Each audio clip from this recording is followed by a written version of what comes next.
تھے حضرت علی آنسو کے عنوان سے بہت خوبصورت کلام پڑھا آپ نے. ایک اور سلوات پڑھیے.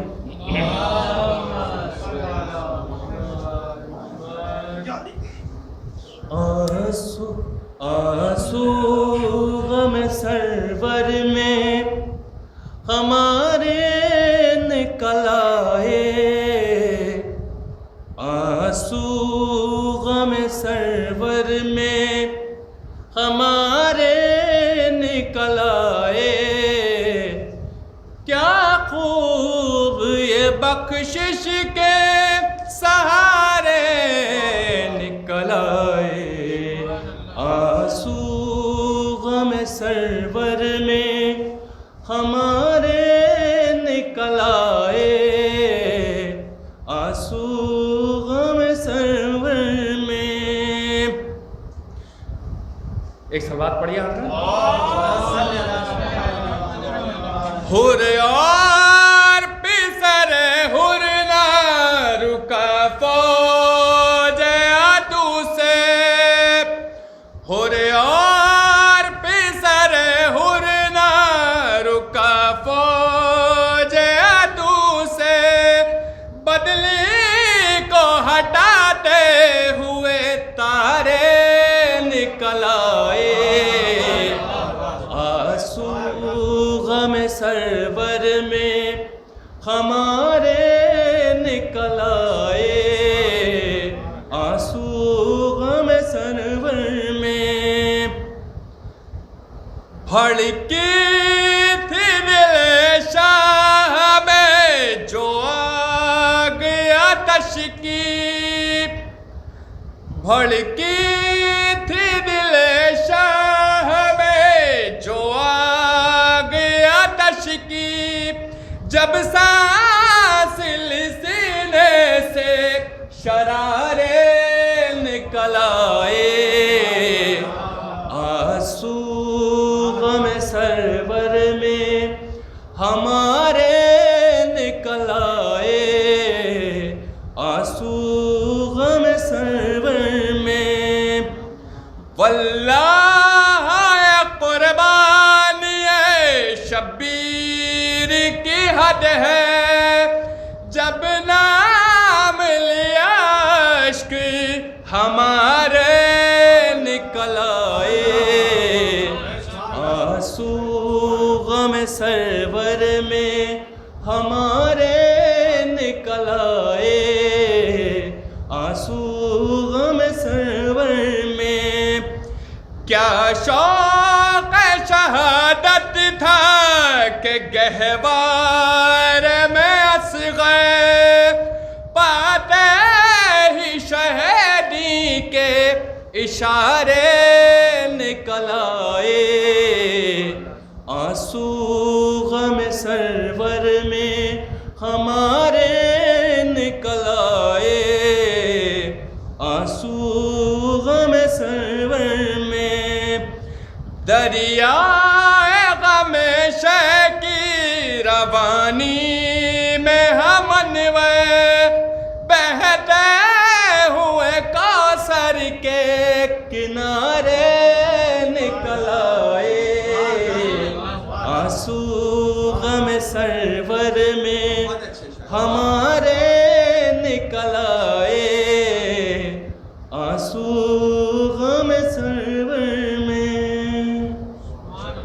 دو بند اور پڑھ دیجیے. آنسو غم سرور میں ہمارے. یہ جو کلام ہے یہ سنی حضرات کا لکھا ہے. شیعہ ہو گئے. پڑھ دی. دو بند اور پڑھ. ایک اور سلوات پڑھیے حضرت.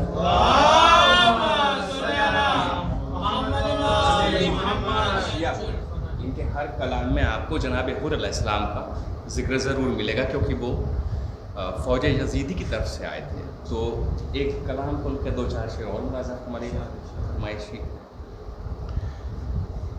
پرسوئے شہ والا کربلا میں آیا ہے. پرسوئے شہ والا کربلا میں آیا ہے، شام کے اندھیروں سے آفتاب نکلا ہے، سوئے شہ والا کربلا میں آیا ہے، حر کو مل گئی جنت اور ملا گیا دوزخ، حر کو مل گئی جنت اور ملا گیا دوزخ، جس نے جیسا بویا تھا اس نے ویسا کاٹا ہے، اور سوئے شہ والا کربلا میں آیا ہے، کربلا نجف بھی ہے، کربلا خراساں بھی، کربلا نجف بھی ہے، کربلا خراساں بھی، کربلا میں کعبے کا مرتبہ بڑھایا ہے، اور سوئے شہ والا کربلا میں آیا ہے، تم یزید والے ہو ہم حسین والے ہیں، تم یزید والے ہو ہم حسین والے ہیں، تم کو دولت دنیا ہم کو دین پیارا ہے، اور سوئے شہ والا کربلا میں آیا ہے،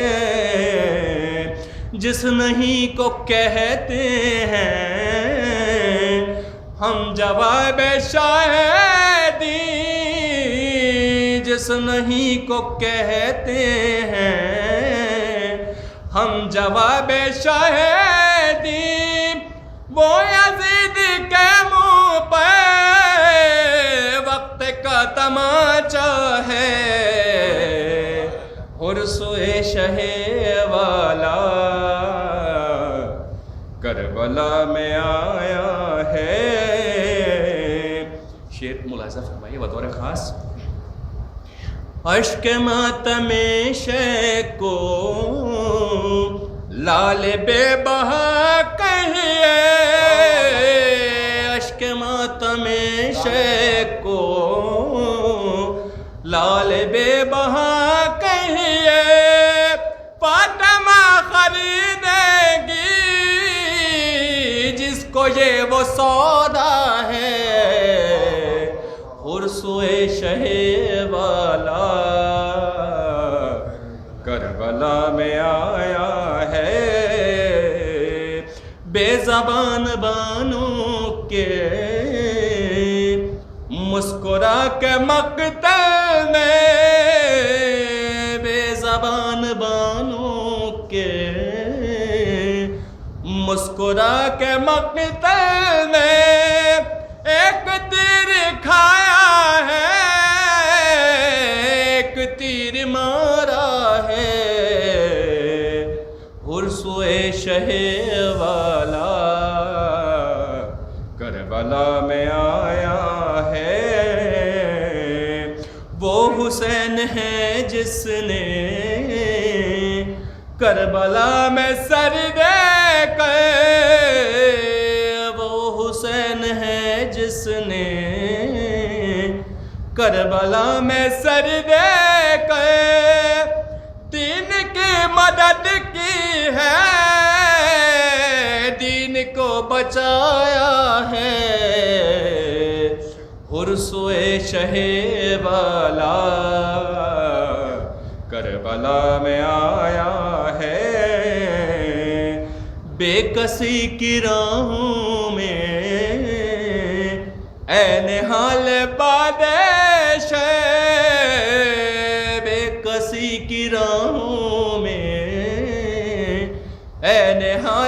آلائش ہے، ہر قدم پہ زحمت ہے، ہر قدم پہ خطرہ ہے، پرسوئے شہ والا کربلا میں آیا ہے۔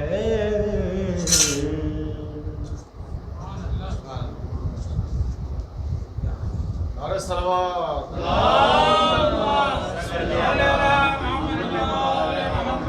آواز بلند، نعرہ حیدری، نعرہ صلوات، صلی اللہ فاتح۔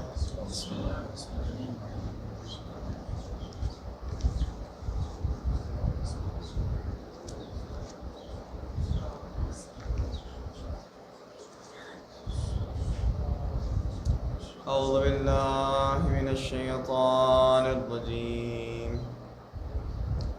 بسم الله الرحمن الرحيم، الحمد لله رب العالمين، والصلاة والسلام على أشرف الأنبياء والمرسلين، سيدنا ونبينا ومولانا أبي القاسم محمد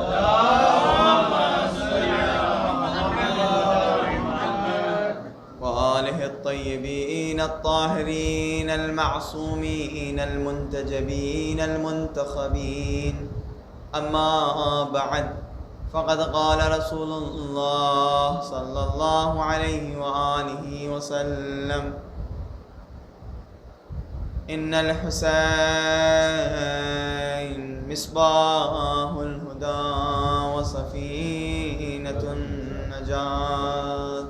درود پڑھیے محمد۔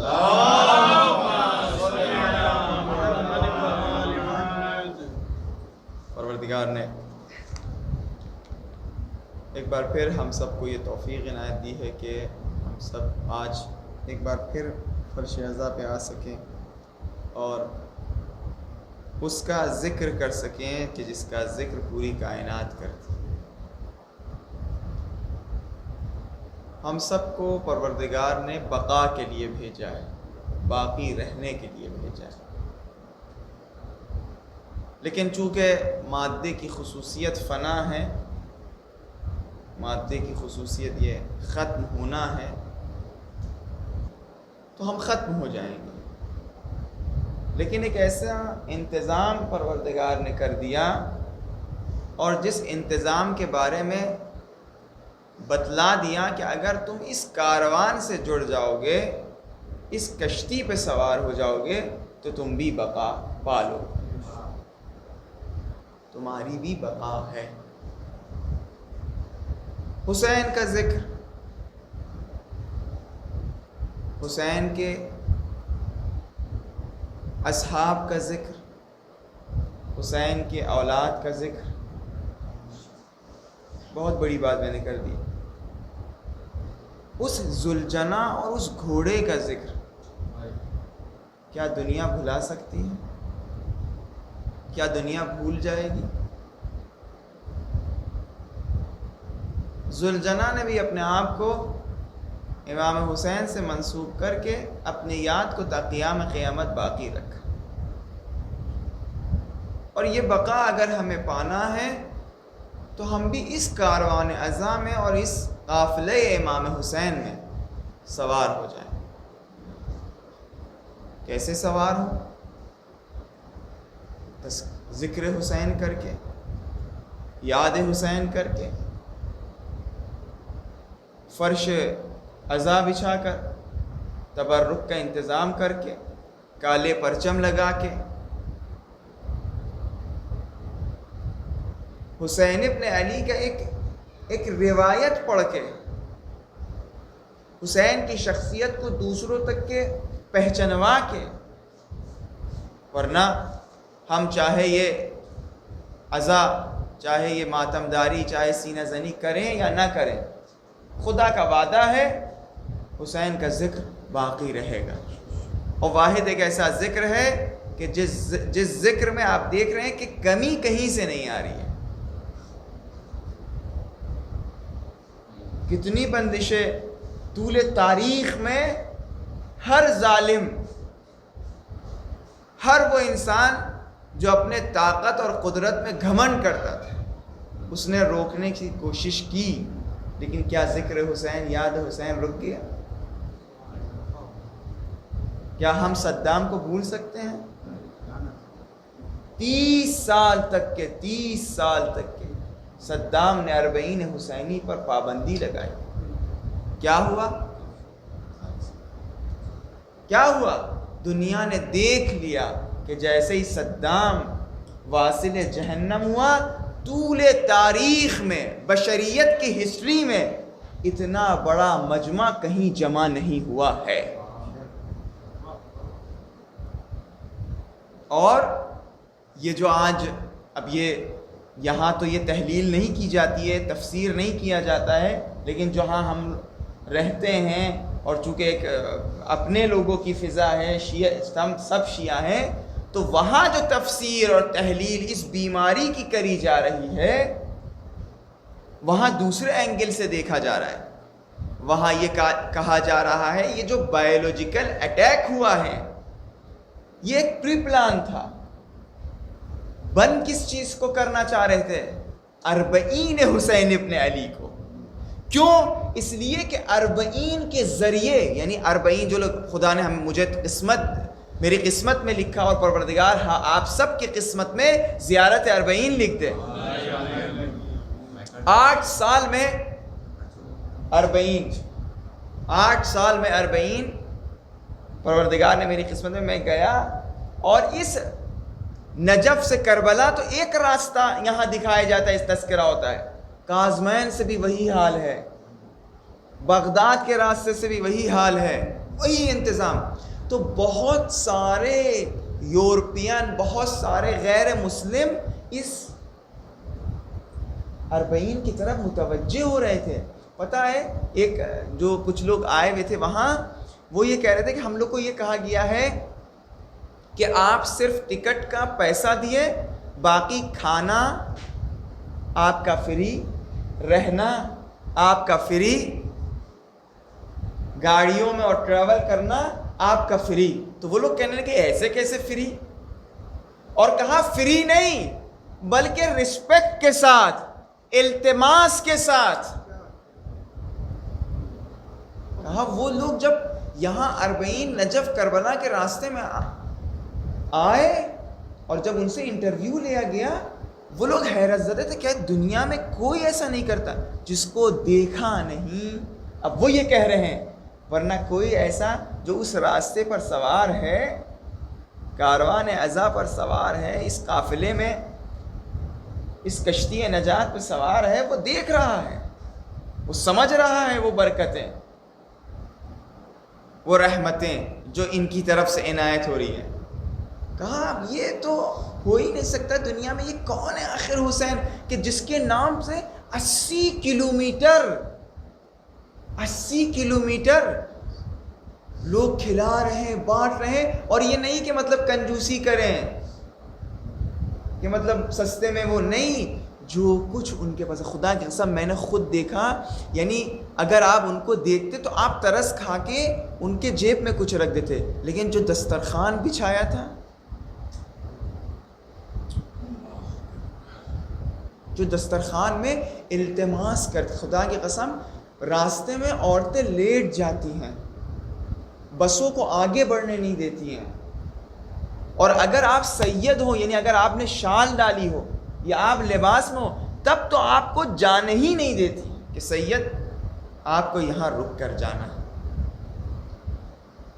کیوں؟ پتہ ہے کیا کہتی ہیں؟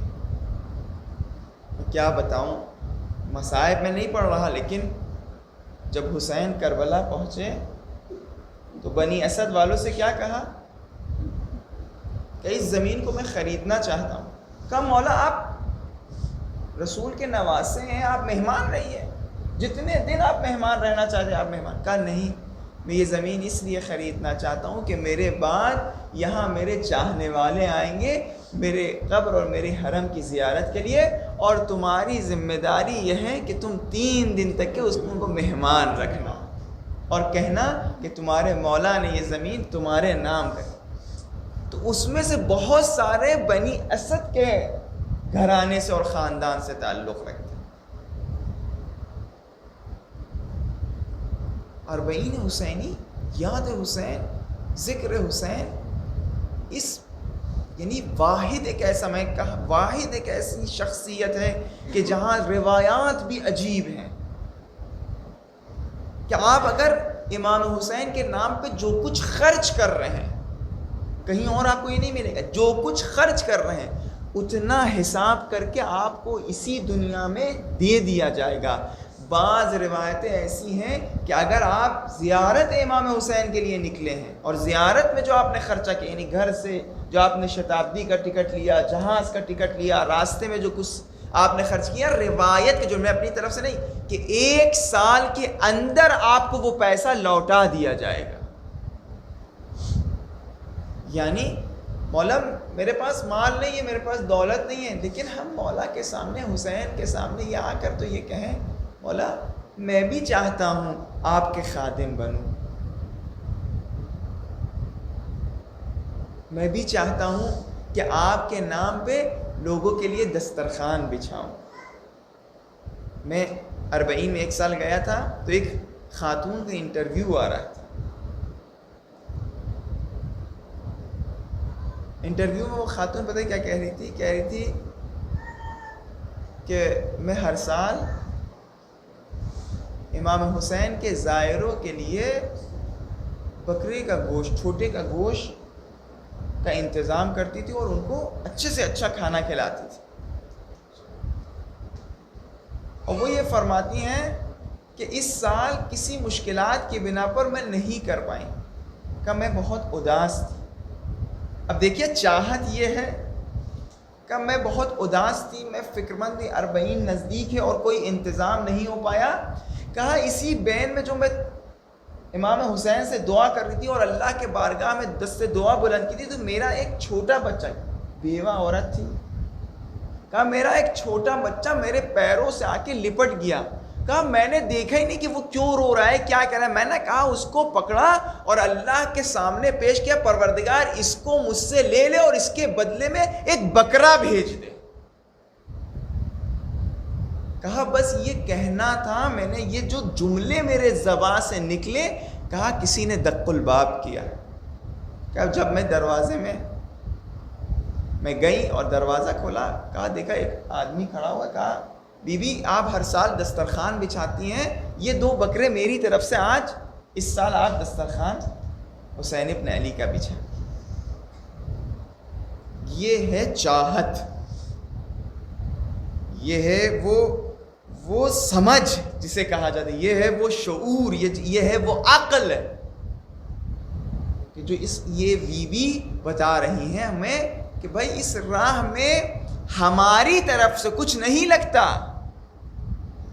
کہ ہم یہ سوچے ہمارا مال لگ رہا ہے، ہماری دولت لگ رہی ہے، نہیں، بلکہ ہمارے ہاتھوں سے، ہمارے ذریعے ہمیں انتخاب کیا ہے کہ اس کاروان ازا کو آگے بڑھائیں، ورنہ ایک پیسہ، ایک یعنی درہم، ایک دینار جو ہمارا لگے وہ سب لوٹا دیا جاتا ہے۔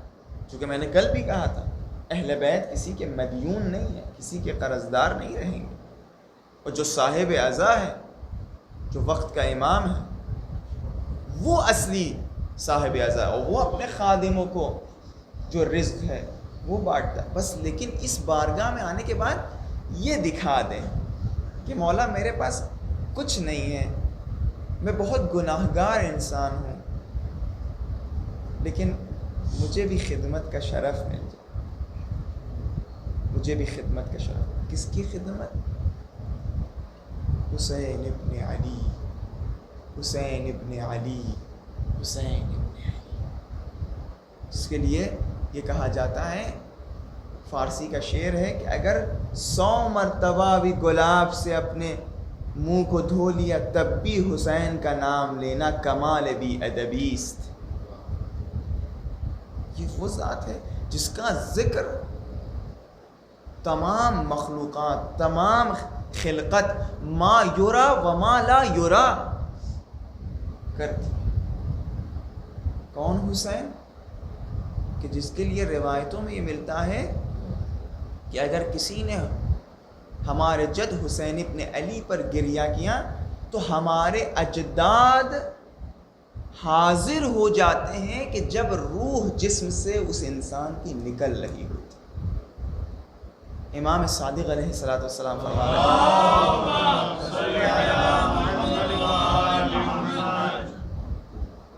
اب روایت کے جملے آپ توجہ کریے، چھٹے امام فرما رہے ہیں.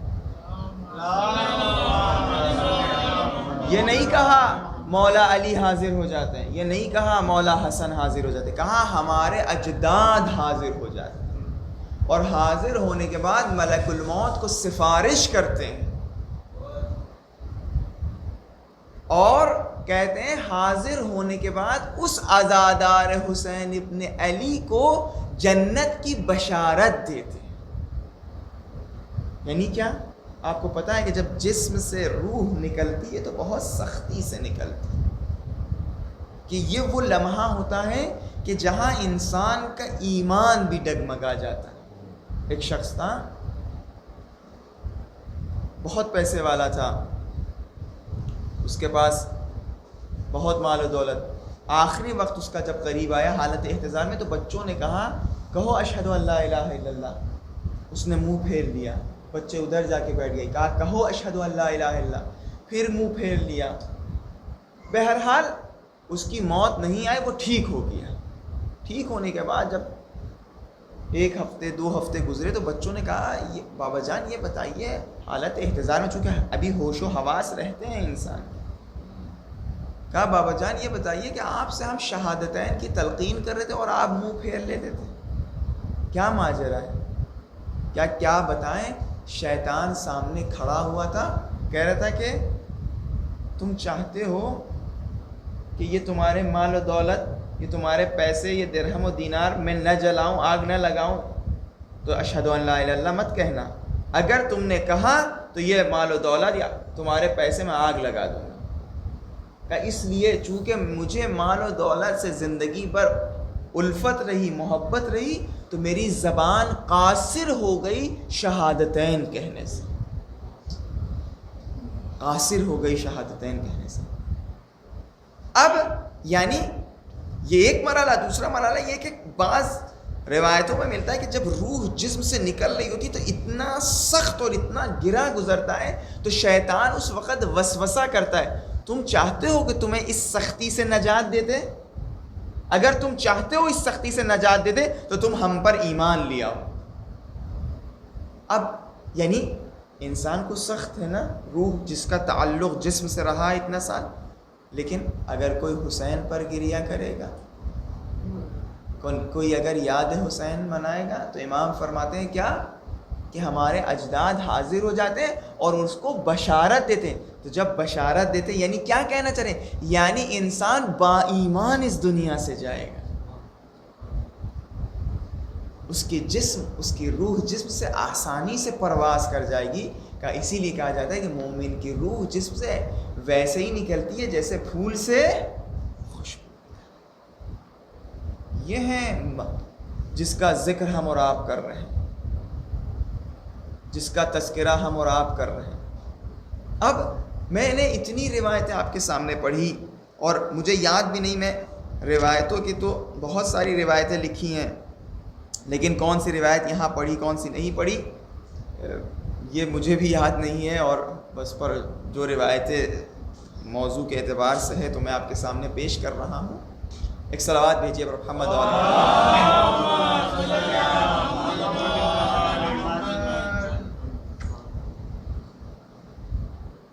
شاید یہ روایت کل میں نے پیش کی آپ کے سامنے، اگر نہیں پیش کی ہے تو آج میں پیش کر رہا ہوں. اگر پیش کر لی تو پھر سے فضائل اہل بیت سننے سے انسان کے دل میں محبت کے چراغ پھر سے جل جاتے ہیں، تجدید بیعت ہو جاتی ہے. کہا جب مولا فرماتے ہیں کہ جہاں ذکر حسین ہوتا ہے وہاں ملائکے حاضر ہو جاتے ہیں، ملائکہ کا نزول ہو جاتا ہے، اور وہ لوگ بھی اشک بر حسین اور گریہ بر حسین کرنے لگتے ہیں۔ بات اگر اتنی روایت ہم نے اور آپ نے سن لی کہ ملائک حاضر ہو جاتے ہیں اور گریہ کرتے ہیں، میں آپ سے پوچھ رہا ہوں، ہم اور آپ جب گریہ کرتے ہیں تو ہم اور آپ کو کیا مل رہا ہوتا ہے؟ کمال کے درجات، جنت کے درجات، قرب الہی۔ ہم تو اسی لیے خلق ہوئے ہیں کہ کمال کو حاصل کریں، ہم تو اسی لیے خلق ہوئے ہیں کہ درجات کو حاصل کریں، ہم تو اسی لیے خلق ہوئے ہیں کہ قرب الہی کو حاصل کریں۔ ہمیں اس گریہ حسین سے ہمیں قرب الہی حاصل ہو رہا ہے، درجات مل رہے ہیں، لیکن آپ بتائیے ملائک، فرشتے، ان کو اس ذکر الہی سے کیا مل رہا ہے؟ وہ تو خلق ہوئے تھے عبادت کے لیے، وہ تو معصوم تھے، ان کی یہاں تو کوئی تصور، کمال کا کوئی تصور نہیں ہے، لیکن وہ ملائک بھی، اور روایت کے عجیب جملے، نہیں کہا ملائک، چونکہ ملائک بہت طریقے، کہا ملائک مقرب الہی، ملائک مقرب الہی حاضر ہوتے ہیں۔ اب ان کو اس گریہ سے کیا مل رہا ہے؟ عقل حیران ہے، عقل مبہوت ہے۔ لیکن ایک چیز مجھے یاد آ رہی ہے، آپ لوگوں کی بھی ابھی یاد آ جائے گی، جب قینچی بناتے ہیں کیا کہہ رہے ہوتے ہیں؟ اذا اتاک الملکان المقربان، جب دو ملک مقرب تشریف لاتے ہیں، شاید یہ جو ملک مقرب اس بزم اعضاء میں، اس فرش اعضاء میں آئے ہیں یہ دیکھنے کے لیے کون عزادار امام حسین ہے، آئے ہیں نام لکھنے کے لیے کہ جب آپ قینچی بنے گی، جب وہ لاچار ہو جائے گا تو اب یہ ملک مقرب اس کا خیال رکھیں گے، جب کہیں گے من ربک، من امامک، من ولیک، تو یہ روایت، یہ بات وہاں سے مل رہی۔ اذا اتاک الملکان المقرب، جب دو ملک مقرب تشریف لائیں گے، ملک مقرب اسی لیے وہاں کہا چونکہ یہ ملک مقرب ان عزاداروں کو پہچانتے ہیں۔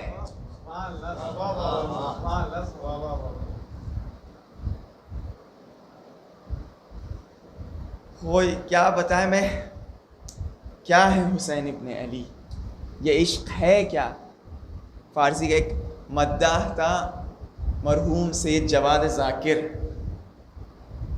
کہہ رہا تھا اگر دیوونه ندیده ای به ما میگن دیوونه، اگر دیوانہ نہیں دیکھا اور نہیں سنا ہے تو ہمیں کہتے ہیں دیونے، ہمیں کہتے ہیں دیوانے۔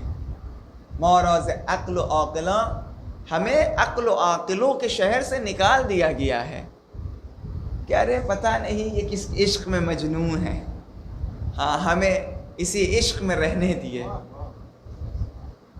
مارا بذکر حسین، مارا بعشق حسین واکسینے کنی، ہمیں اشک بر حسین سے ہماری ویکسینیشن ہے، مارا بعشق حسین واکسینے کنی۔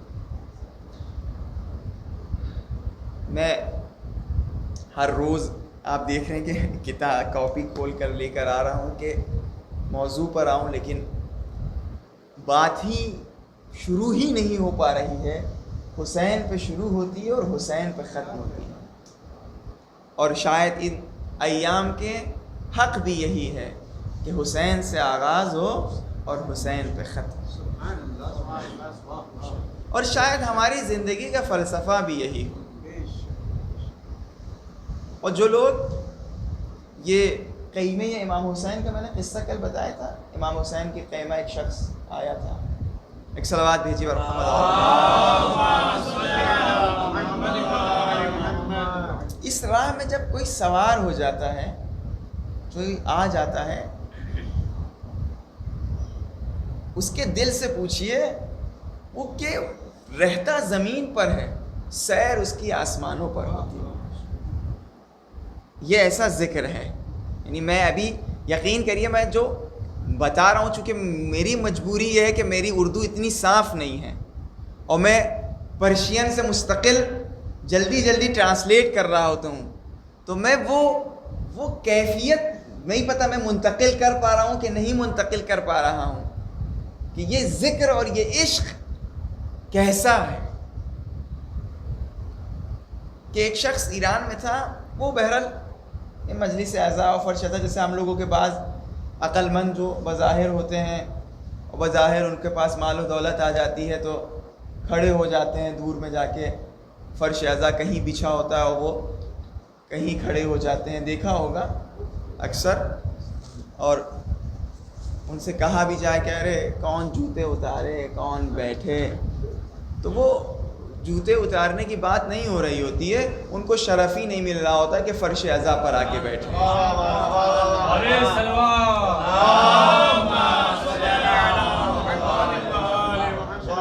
چونکہ میں روایت آپ کے سامنے پیش کر چکا ہوں، ملائک حاضر ہوتے ہیں، وہ بھی ملائک مقرب، وہ حاضر ہوتے ہیں، وہ کھڑے ہو کے وہاں گریہ نہیں کریں گے، بیٹھیں گے کہاں؟ فرش اعضاء پر. یہ فرش اعضاء اہمیت رکھتا ہے. تو ایک شخص تھا، وہ بھی بہرحال کہہ رہا تھا ارے کون جائے، یہ کسی دوست نے کہا ارے آج چلو قیم امام حسین یہ مزے دیگه است. امام حسین کے نام پہ جو دسترخوان بچھایا جاتا ہے اس کا مزہ ہی کچھ اور ہوتا ہے. اب بتائیے خدا کی قسم، مسور کی دال اور چاول ہمیشہ گھروں میں کھاتے ہیں، لیکن جو حسین ابن علی کے نام سے کھاتے ہیں اور کھلاتے ہیں، آپ نے چھوٹی بات کر دی. اس دسترخوان پہ اس کھانے میں ایک الگ ہی مزہ ہوتا ہے. تو وہ آیا دسترخوان پر بیٹھا اور خیمے امام حسین اور دسترخوان امام حسین اس نے کھانے کے بعد کہنے لگا وقتی قیمی امام حسین مزہ است. جب امام حسین کے دسترخوان میں یہ مزہ ہے تو دسترخوان بچھانے میں کیا مزہ ہوگا. وہ اگلے دن پہنچ گیا، جو ابھی تک آ رہا نہیں تھا وہ اگلے دن پہنچ گیا، کہنے لگا آج میری طرف سے دسترخوان ہے. اب اس نے جب دسترخوان بچھایا، آپ نے دیکھا ہوگا کہ جو دسترخوان بچھاتا ہے وہ شادیوں والا مسئلہ نہیں ہوتا ہے. جیسے ہمیں گھر میں کھانا جب ایکسٹرا ہو جاتا ہے، آپ نے دیکھا ہوگا کہ گھر کے باہر ایسے رکھ دیتے ہیں، آ کے جو بھی پسند ہوتا ہے آ کے کھا کے چلے جاتے ہیں. شادیوں والا حساب نہیں ہوتا ہے. ہر آدمی کہتا ہے ارے آپ نے ارے آئیے ارے بسم اللہ. کیوں؟ اس لیے کہ امام حسین کا دسترخوان ہے اور ابھی وہ شخص اپنے آپ کو خادم سمجھتا ہے اور ان کو آزادار سمجھتا ہے. تو کہا جب دسترخوان، اس نے کہا میں یہ مزہ ہے تو دسترخوان بچھانے میں کیا مزہ ہوگا. جب اس نے دسترخوان بچھایا، بچھانے کے بعد یہ کہنے لگا واہ، جب دسترخوان بچھانے میں یہ مزہ ہے تو سینہ زنی بر امام حسین میں کیا مزہ ہوگا. اب آپ بیٹھ جائیے گھروں میں اور 50 آپ نے دیکھا ہوگا، آپ سینے پہ ایسے کرتے رہیے، لیکن اسی سینے زنی کو آپ یا حسین کے نام سے کریے. وہ سینے زن بن گیا، وہ ماتمدار ہو گیا. اب جب وہ سینہ زنی و ماتمداری کرنے لگا تو اس نے کہا جب سینہ زنی میں یہ مزہ ہے تو ذکر امام حسینیت میں کیا مزہ ہوگا. آیا تھا عقل مند جو اپنے آپ کو عقل مند سمجھتا تھا اور ہم سب کو دیوانہ سمجھتا تھا، لیکن جب اس کاروان میں سوار ہوا، اس قافلے میں سوار ہوا، جو انسان دسترخوان میں بیٹھنے کے لیے تیار نہیں تھا اب ذاکر امام حسین بن گیا. اسی لیے کہا ان الحسین مصباح الہدی و سفینۃ النجاۃ.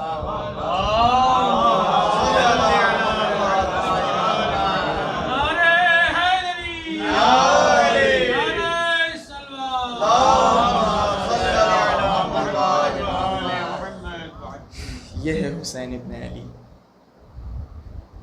کہ جس کے ذکر کرنے کے لیے ہم اور آپ آج جمع. میں اس جملے کہنے سے بہت گھبرا رہا ہوں، لیکن کیا کریں کہ مجبور ہے. آج کون سی شب ہو گئی ہے؟ آج تیسری شب لگ گئی، خدا کی قسم. ابھی محرم کے انتظام کر رہے تھے، اپنے عزا خانے سجا رہے تھے، تیسری شب لگ گئی. 3 دن گزر گئے. ایسے ہی یہ دن گزر جائیں گے، یہ 10 دن بھی گزر جائیں گے. پتہ نہیں اگلے سال ہوں یا نہ ہوں. بہت سارے ایسے لوگ تھے جو پچھلے سال ہمارے درمیان تھے، اب ہمارے درمیان نہیں ہیں. ہمارا بھی کوئی پتہ نہیں کہ اگلے سال ہو یا نہ ہو. لیکن دست دعا یہی ہے کہ پروردگار ہمیں سالیان سال ماہ محرم کو درک کرنے کی توفیق عنایت کرے. پروردگارا بہت سارے ایسے لوگ تھے کہ جن کے دلوں میں کربلا کی زیارت رہ گئی. جو لوگ کربلا گئے ان کو پتہ ہے کہ جب بین الحرمین میں بیٹھتے ہیں، ایک طرف مولا حسین اور ایک طرف مولا عباس کا روضہ ہوتا ہے، پھر وہ انسان جنت کی بھی خواہش نہیں رکھتا. پروردگار اس سے پہلے موت ہماری نہ آئے، اور موت آنے سے پہلے کربلا کی زیارت ہماری تقدیر میں لکھی. جب امام حسین کا کاروان مدینے سے مکے کی طرف نکلا تو امام حسین کی عجیب وداعی، عجیب خدا حافظی. جب امام حسین نکلنا چاہتے ہیں تو سب سے پہلے اپنے نانا رسول خدا کے مزار پہ پہنچتے ہیں، اپنے آپ کو نانا رسول خدا کے مزار پہ گراتے ہیں اور یہ فرماتے ہیں، نانا آپ کی امت ہمیں آپ سے جدا کر رہی ہے. نانا میں کرب و بلا جا رہا ہوں، نانا میں نینوا جا رہا ہوں. الوقائع الحوادث لکھتے ہیں امام حسین اتنا روئے کہ امام حسین غش کھا گئے، اور غش کھانے کے عالم میں یہ فرماتے ہیں کہ میں نے دیکھا رسول خدا تشریف لائے، مجھ کو آغوش سے لگایا اور مجھے ایسے ہی چومنے لگے کہ جیسے بچپنے میں چومتے تھے. پتہ ہے آیت اللہ شوستری کیا فرماتے ہیں رسول خدا بچپنے میں 4 ایسے مقامات تھے کہ جہاں چومتے تھے. پہلا مقام امام حسین کی پیشانی تھی، شاید اسی لیے چومتے ہو کہ اس پیشانی پہ پتھر لگے گا. دوسرا مقام جہاں امام حسین چومتے تھے وہ حسین کے لب تھے، شاید اس لیے کہ ان لبوں پہ یزید بے حرمتی کرے گا. تیسرا مقام جہاں رسول خدا چومتے تھے، حسین کے گلے کو چوما کرتا تھے. شاید یہ وہ مقام ہے کہ جہاں شیب اپنا کند خنجر چلائے گا. اور چوتھا مقام وہ مقام ہے کہ جہاں رسول خدا چومتے تھے وہ امام حسین کا سینہ تھا. شاید اس لیے کہ یہ وہ مقام ہے کہ جہاں شیب اپنے گھٹنے کو حسین کے سینے پر رکھ کے حسین کو ذبح کرے گا. ہائے ہائے، حسین نے وداعی تو کر لی، نانا کی قبر پہ تو پہنچ گئے، لیکن ماں فاطمہ الزہرا کے قبر پہ کیسے پہنچے؟ اس لیے کہ ماں فاطمہ کی قبر تو پوشیدہ ہے. کیسے ماں سے خدا حافظی کی ہوگی؟ جب یہ کاروان چلنے لگا تو فاطمہ الزہرا کے قبر سے آواز آئی، وعلیک السلام یا غریب الام، علیک السلام یا مظلوم لوگ، سلام ہو اس غریب ماں کے غریب بیٹے پر، سلام ہو اس مظلوم ماں کے مظلوم بیٹے پر۔ لعنت اللہ علی القوم الظالمین۔ پروردگارہ اس مختصر سی عبادت کو قبول فرما، پروردگارہ جہاں جہاں ظلم ہو رہا ہے ظالم کو نیست و نابود فرما، مظلوموں کی جان مال عزت آبرو